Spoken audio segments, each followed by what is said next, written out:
Since the dawn of time, man has always had a penchant for comparing works of art. Star Wars, The Lord of the Rings. Which is the greatest? Which is the best? Today I will have the honor of presenting the first part in a 3-part series about the best video game franchise, like any other day really, on this channel. The greatest of the bestest of work that has ever been arted. Dude, those aren't even words. And explain to you which of these 3 is the absolute best in the series. I give to you the best of the best in Mass Effect. Part 1. Hold up. Everybody knows that Mass Effect 2 is the best in the series. Well, it is generally known that it is, yes, but no, not everybody agrees with this. Let me explain what I think. Mass Effect 1 is of course the first in the series. Without it, Mass Effect 2 wouldn't have existed. That's true for every sequel ever, of course. Does this make Mass Effect 1 automatically better than Mass Effect 2 because it was the first one? No, of course not. Star Wars The Empire Strikes Back is generally known to be the best Star Wars movie, and it is also a sequel.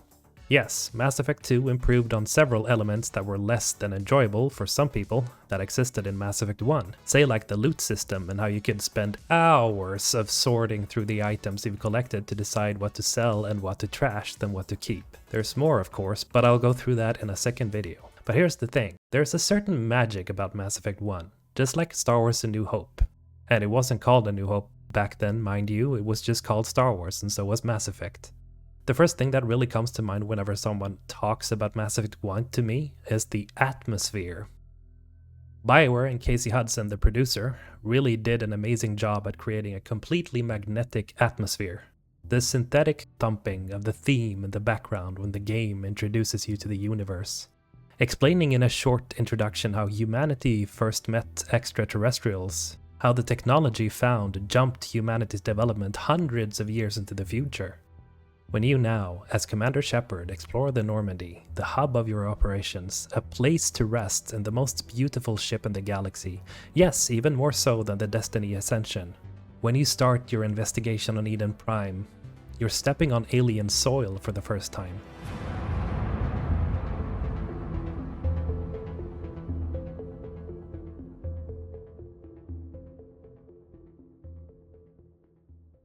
It's almost as if you can feel it through your own feet. You're investigating something that's going on. Colonists have been killed and somebody is to blame. You touch a strange alien beacon which gives you horrible visions of Lovecraftian nightmares. You find out who the villain is, but not until later in the game do you realize that he wasn't the main threat. And what was that vision you saw? Over the adventure in Mass Effect 1 you get to see and experience many things. Sure, the combat was good, but it wasn't the main draw. It was the universe and the characters. Almost every person or being you encounter has some form of personality to them. They felt alive, and so the game pulled you in deeper. The galaxy is so vast, there are so many things to do, many of them being optional. You could even take a space rover for a spin, the Mako, and despite how incredibly annoying it could be driving this thing, sometimes you could look over the horizon and see a planet in the distance. It made you feel small and the universe huge. And the experience utterly out of this world. Get it? Out of this... what? Never mind. But again, the story and the characters really are the bright spot here. The frozen planet of Noveria, where you encounter the dangerous and frightening Rachni, a monstrous-looking alien species that are actually not as evil as you first think them to be. Their queen is actually somewhat nice. You fight Matriarch Benezia, a millennia-old Azari and the mother of your friend and squadmate Liara. You find out that she's being controlled, that she wasn't herself. Benezia dies and you feel for Liara as she mourns her mother. You go to the planet Pharos, where you encounter inhabitants that are being mind-controlled, and soon you learn that a very ancient alien, a Thorian, is the one behind it. The mystery pulls you in deeper. You go to investigate Vermeer, where it's been reported that a Salarian team has information about Saren, the Turian Spectre that has gone rogue and who is now the main bad guy. After tearing the place down, you find a communications terminal which is connected to Sovereign, a ship that's not only alive but is an actual Reaper, who are the main villains of the entire trilogy. Sovereign proceeds to annihilate you with words, making you feel even smaller than you already are. His name is Sovereign, of course. He and his species are above you. You are nothing, and they are the end of everything. He will call his brethren, and you have no chance of stopping him. In the end, You go to Ilos, a place that has been long forgotten. This planet is the resting place of the Protheans, the species that were the last to be harvested by the Reapers 50,000 years ago. You investigate the ruins of this dead race. It's almost like the Protheans are trying to speak to you.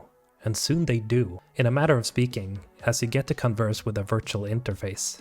A sort of lesser AI that tells you bits and pieces of what happened. The music swells in the background, and the experience becomes magical. You're talking with something that is truly alien, as you do not yet know what they really were like and what they truly looked like. Time is of the essence, and you have to stop Sovereign from awakening the rest of the Reapers where they lie waiting, resting in dark space. A shortcut to the Citadel was made by the Protheans long ago in the form of a smaller mass relay, so you shoot through the stars in your space rover and you crash land on the Citadel, where you learn that Saren is already invaded with his troops. You find him, and you stop him, either with words or with a shootout, but no matter what happens, Sovereign blasts through the combined forces of the allied races. The Reaper Sovereign floats to the top of the Citadel tower, his tentacles grasping the tip. Alright, that sounds way too hentai. He starts taking control of the Citadel manually, and Saren reawakens as a synthetic zombie, completely under Sovereign's control that you now have to destroy. You succeed destroying the body of Saren, momentarily dazing Sovereign, which allows the fleet and Joker, your pilot, to deliver a fatal blow to Sovereign. He explodes in a glorious fashion, but one of his tentacles smashes into the Citadel, where you stand as Shepard.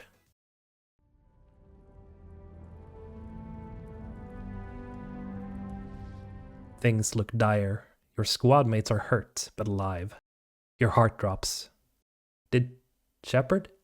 No. Commander Shepard rises from the ashes of his dead foe. The music swells and your eyes tear. Shepard has saved the galaxy. You have saved the galaxy.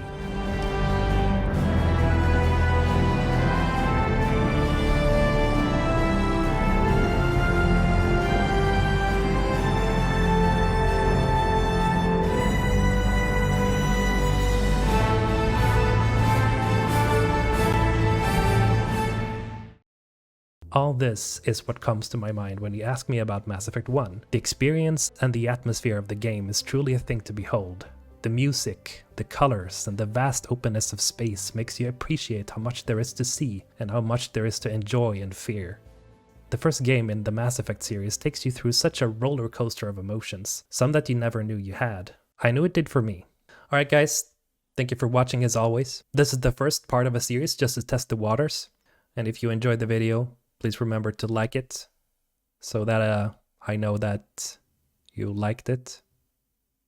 As always, have a good one.